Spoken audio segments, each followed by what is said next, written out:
Hey, good afternoon, everybody. Coming off a difficult loss at home to Florida Atlantic. Our biggest issue right now as a football team is the injury situation that we're trying to work through. We've got 10 players that'll be out for this game at Florida International. 12 others that I'm hopeful with a good week of treatments and a lighter practice schedule that we can get back, and then 6 guys that are clearly playing hurt. So we've got 28 guys right now, which is clearly the most we've ever had, and they're battling. They want to play. They're trying to work through it as best they can, and it's one of those things where as a head coach you've got to make a decision first and foremost on their health and their well-being, and then what's in the best interest of the football program moving forward.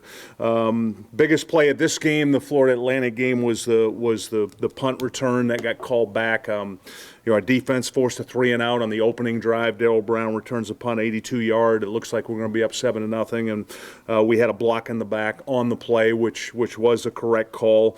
And off that sequence, we start on our own 8. Our offense goes 3-and-out. We get a 28-yard punt, and Florida Atlantic scores on a short field. So we had a 14-point swing in a sequence of about 4 plays that really hurt us. Special teams-wise, we had just poor execution in this game. I just mentioned the penalty.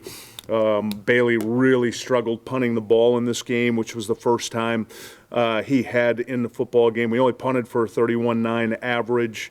I mentioned the punt return call back, and then we had a couple poor decisions on kickoff return. With the new fair catch rule, you really have to do a good job on those high kicks that you catch either down around the goal line or going backwards, fair catching it, because you can get the ball on the 25-yard line, and twice we didn't do that, which hurt us in field position. Defensively, 27 of their 41 points were on drives that started on our side of the field, either a combination of a turnover. We had 1 turnover in the game, the poor punting that really put us in a bad place on defense. As Coach Blackwell says, even when you start on the plus side, the job of the defense is get a turnover or force a field goal, and we did that twice in this game, but just not enough to hold down a good offense. I thought we had really solid performance from Jordan Young in this game. He had 10 tackles. Derek Wilder played his best game of the year. He had 5 tackles, a sack, 2 TFLs, played really hard, and then Ford Dement and Burkini both had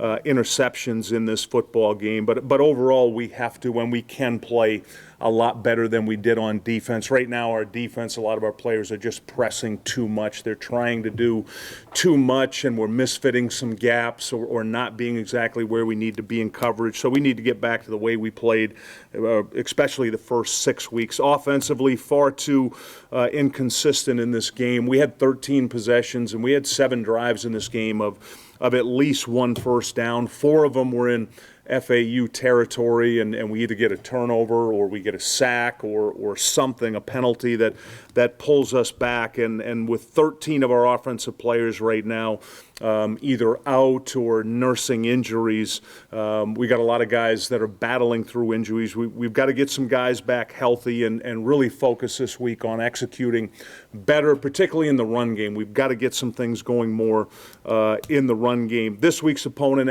FIU, is 4-4. They're 4-1 at home. They played really good football at home this year. One of the major challenges will be the early start time and the heat. The forecast is 86 degrees at kick time. We know it's going to be hot and humid, so we'll do a really good job of prepping for that. This week, offensively, they're really balanced. They average about 400 yards and is split up evenly, run and pass.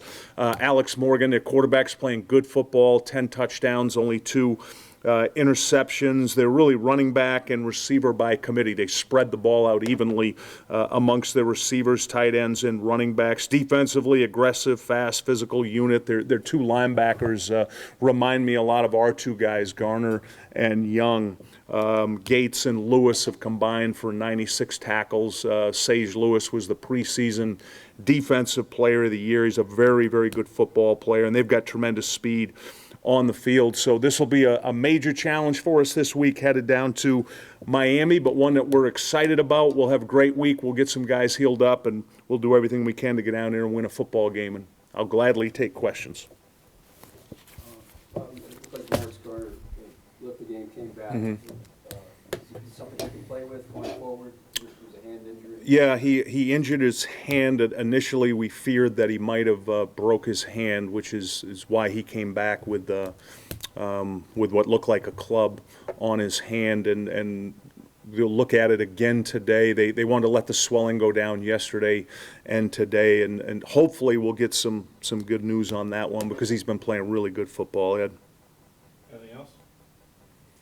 All right, thank you all for coming. Have a great week, and we will see you in Miami on Saturday.